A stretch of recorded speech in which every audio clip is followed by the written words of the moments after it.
ବହୁତ ସମୟ ପୂର୍ବର କଥା। ରାଜା ରବୀନ୍ଦ୍ର କଲ୍ୟାଣପୁର ରାଜ୍ୟରେ ରାଜୁତି କରୁଥିଲେ। ତାଙ୍କ ରାଜ୍ୟରେ ପ୍ରଜାମାନେ ବହୁତ ଖୁସିରେ ଥିଲେ। କିନ୍ତୁ ତାଙ୍କର ଗୋଟିଏ ଦୁଃଖ ଥିଲା ଯେ ତାଙ୍କର ସନ୍ତାନ ନଥିଲେ। ଗୋଟିଏ ଦିନ ଯେତେବେଳେ ସକାଳେ ରାଜା ଉଠିଲେ, ରାଜା କହିଲେ, ରାଣୀ ଦମୟନ୍ତୀ, ଚାଲ ଆଜି ଆମେ ଶିକାର କରିବାକୁ ଜଙ୍ଗଲକୁ ଯିବା। ଆଜି ମୋତେ ବୁଲିବାକୁ ମନ ଅଛି। ତାପରେ ରାଣୀ ଦମୟନ୍ତୀ ରାଜା ସହ ଜଙ୍ଗଲ ଯିବାକୁ ପ୍ରସ୍ତୁତ ହେଇଯାଆନ୍ତି। ସେମାନେ ଘୋଡ଼ାରେ ବସି ଶିକାର ପାଇଁ ଜଙ୍ଗଲ ବାହାରିଗଲେ। ବର୍ଷା ଋତୁ ଥିଲା, ହେଲେ ସେଦିନ ବର୍ଷା ନ ହୋଇ ପାଗ ମେଘୁଆ ଥାଏ।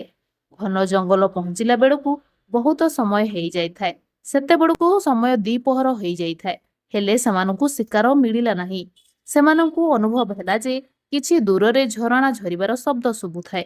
ତାପରେ ରାଣୀ ଦମୟନ୍ତୀ କହିଲେ, ମହାରାଜ, ଚାଲନ୍ତୁ ନା ସେ ଝରଣା ପାଖକୁ ଯାଇ ଟିକିଏ ଆରାମ କରିବା। ଟିକିଏ ଥକାପଣ ମଧ୍ୟ କମିଯିବ।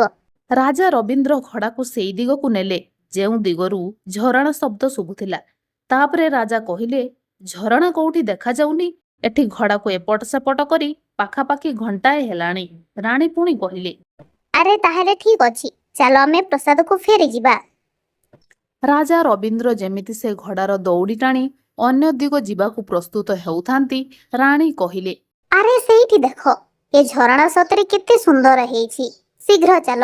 ଦୁହେଁ ସେ ଝରଣା ପାଖରେ ପହଞ୍ଚିଲେ। ଦୁହେଁ ସେ ଝରଣାର ସୁନ୍ଦରତାରେ ମନ ମୋହିତ ହୋଇଗଲେ। ଆଉ ସୂର୍ଯ୍ୟରୁ ଆସୁଥିବା କିରଣ ଦୁହିଁଙ୍କ ଉପରେ ଇନ୍ଦ୍ରଧନୁର କିରଣ ଝଲସୁଥିଲା। ପକ୍ଷୀର ରାବ, ସେ ଝରଣାର ଝରଝର ଶବ୍ଦ ଆଉ ସେ ପାଖର ବାତାବରଣ ମଧୁର ସଙ୍ଗୀତ ଗାନ କରୁଥିଲା।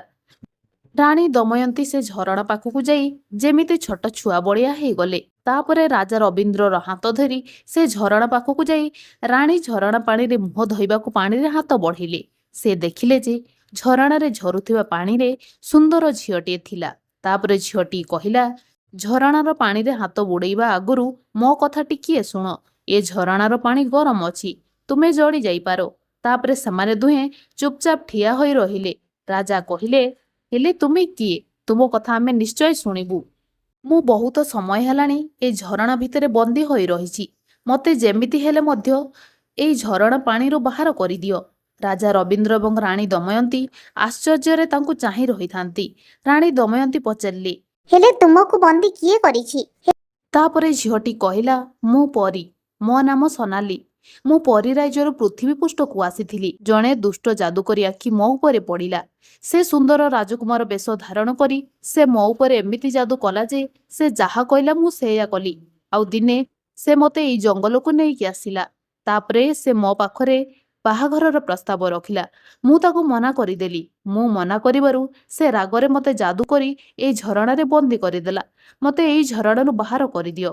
ତାପରେ ରାଜା କହିଲେ, ହେଲେ ଆମେ କେମିତି ବାହାର କରିବୁ? ତାପରେ ପରୀ କହିଲା, ଏଇ ଝରଣାରୁ 20 ମିଟର ଦୂରରେ ଗୋଟିଏ ଗୁମ୍ଫା ଅଛି। ସେଇ ଗୁମ୍ଫାରେ ଯାଦୁକର ତା ପରିବାର ସହିତ ରହେ। ଯେ ପର୍ଯ୍ୟନ୍ତ ସେ ମୋତେ ମୁକ୍ତ ନ କରେ ସେ ପର୍ଯ୍ୟନ୍ତ ମୁଁ ଝରଣାରୁ ବାହାରି ପାରିବିନି। ରାଜା କହିଲେ, ହେଲେ ଆମେ ତୁମକୁ କେମିତି ବନ୍ଦୀରୁ ମୁକ୍ତ କରିବୁ? କିଛି ତ ଉପାୟ ଥିବ। ପରୀ କହିଲା, ଯେ ପର୍ଯ୍ୟନ୍ତ ତା ପାଖରେ ଥିବା ସେ ଯାଦୁବାଡ଼ି ନ ମିଳେ ସେ ପର୍ଯ୍ୟନ୍ତ ମୁଁ ବନ୍ଦୀରୁ ମୁକ୍ତି ହେଇପାରିବିନି। ସେ ଯାଦୁକର ଯେତେବେଳେ ଶୋଇଥାଏ ସେ ଯାଦୁବାଡ଼ି ତା ତକିଆ ତଳେ ରଖିଥାଏ, ଆଉ ଗୋଟିଏ ତା ଗୋଡ଼ ପାଖରେ ରଖି ଶୋଇଥାଏ। ହେଲେ ତକିଆ ପାଖରେ ଥିବା ଯାଦୁବାଡ଼ିକୁ ଗୋଡ଼ ପାଖରେ ରଖି ଆଉ ଗୋଡ଼ ପାଖରେ ଥିବା ଯାଦୁବାଡ଼ିକୁ ତକିଆ ପାଖରେ ରଖିଲେ ତା ଯାଦୁଇ ଶକ୍ତି ଭାଙ୍ଗିଯିବ। ତାପରେ ସେ ଯାଦୁବାଡ଼ି ନିଜେ ନେଇ ଆସିବେ। ତାପରେ ହାତରେ ଆଞ୍ଜୁଳାଏ ପାଣି ଆଣି ମୋ ଉପରେ ଛିଞ୍ଚିଦେଲେ ମୁଁ ମୁକ୍ତ ହେଇଯିବି। ତାପରେ ରାଜା ପରୀକୁ ପୁଣି ପ୍ରଶ୍ନ କଲେ, ଏତେ ଦିନ ହେଲେ ମଧ୍ୟ କେହି ତୁମକୁ ସାହାଯ୍ୟ କରିବାକୁ ଆସିଲେ ନାହିଁ? ତାପରେ ପରୀ କହିଲା, ସେ ଦୁଷ୍ଟ ଯାଦୁକର ତା ଯାଦୁଇ ଶକ୍ତି ଦ୍ୱାରା ଏଇ ଝରଣା ପାଖକୁ କାହାକୁ ଆସିବାକୁ ଦେଉନି। ସେ ତା ଯାଦୁ ବଳରେ ଏବେ ସେ ଆଉ କାହାକୁ ବନ୍ଦୀ ଭାବରେ ରଖିଥିବ ତାହା କହିହେବ ନାହିଁ। ସମୟ ଭଲ ଯେ ଆଜି ତୁମେ ମୋ ପାଖରେ ଆସି ପହଞ୍ଚିଗଲ। ମୁଁ କେତେ ସମୟ ହେଲାଣି ଏଇ ଝରଣାରେ ବନ୍ଦୀ ହୋଇ ରହିଛି। ଦିନେ ଜଣେ ବୁଢ଼ୀ ମାଉସୀ ଏଇ ଝରଣା ପାଖକୁ ଆସିଥିଲା। ସେ ଯେମିତି ଏଇ ଝରଣାର ପାଣି ଛୁଇଁଲା ତା ହାତ ଜଳିଗଲା। ତେଣୁ ମୋତେ ଜଣାପଡ଼ିଲା ଯେ ଝରଣାର ପାଣି ଗରମ ଅଛି। ତାପରେ ରାଜା କହିଲେ, ଠିକ ଅଛି, ଏତେ ଦିନ ତମେ ଅପେକ୍ଷା କରିଛ ଏଇ ଝରଣାରୁ ବାହାରିବାକୁ, ଆଉ 2 ଦିନ ଅପେକ୍ଷା କର। ମୁଁ ଯେମିତି ହେଲେ ବି ତୁମକୁ ରକ୍ଷା କରିବି। ଏହାପରେ ସେମାନେ ଘୋଡ଼ାରେ ବସି ସୋନାଲି ପରି କହିଥିବା ଗୁମ୍ଫା ଆଡ଼କୁ ବାହାରିଗଲେ।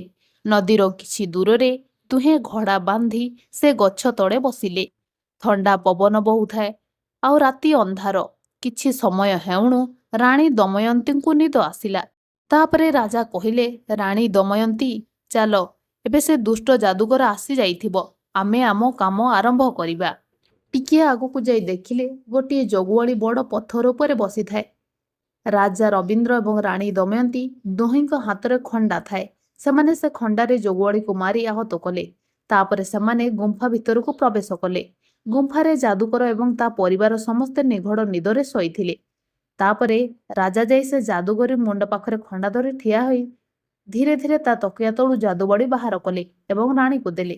ତାପରେ ରାଣୀ ତା ଗୋଡ଼ ତଳୁ ଯାଦୁବାଡ଼ି ବାହାର କରି ରାଜାକୁ ଦେଲେ। ତାପରେ ସେମାନେ ସେ ଯାଦୁବାଡ଼ି ଧରି ବାହାରକୁ ବାହାରିଥାନ୍ତି। ସେ ସମୟରେ ପୁଣି ସେ ଜଗୁଆଳି ବାହାରେ ଠିଆ ହୋଇଥାଏ। ଜଗୁଆଳି ଜୋରରେ ପାଟି କରୁଥାଏ, ଚୋର ଚୋର ବୋଲି। ଚୋର ଶବ୍ଦ ଶୁଣି ଯାଦୁକର ଏବଂ ତା ପରିବାର ଉଠିଗଲେ। ଯାଦୁକର କହିଲା, ଆରେ ଇଏ କ'ଣ? ମୋତେ ଏତେ ଦୁର୍ବଳ କ'ଣ ପାଇଁ ଲାଗୁଛି? ଯାଉଛି ବାହାରେ କ'ଣ ହେଇଛି ଦେଖି ଆସେ। ତାପରେ ସେମାନେ ଖଣ୍ଡାରେ ସେ ଜଗୁଆଳିକୁ ମାରି ସେଠାରୁ ଦୁହେଁ ଝରଣା ଆଡ଼କୁ ଦ୍ରୁତ ଗତିରେ ଚାଲିଲେ। ସେମାନେ ସକାଳ ସମୟ ହେଉଣୁ ସେ ଝରଣା ପାଖରେ ପହଞ୍ଚି ଯାଇଥାନ୍ତି। ତାପରେ ରାଜା ପାଣି ଆଞ୍ଜୁଳାଏ ନେଇ ପରୀ ସୋନାଲି ଉପରେ ଛିଞ୍ଚିବା ମାତ୍ରେ ପରୀ ସୋନାଲି ମୁକ୍ତ ହୋଇଗଲା।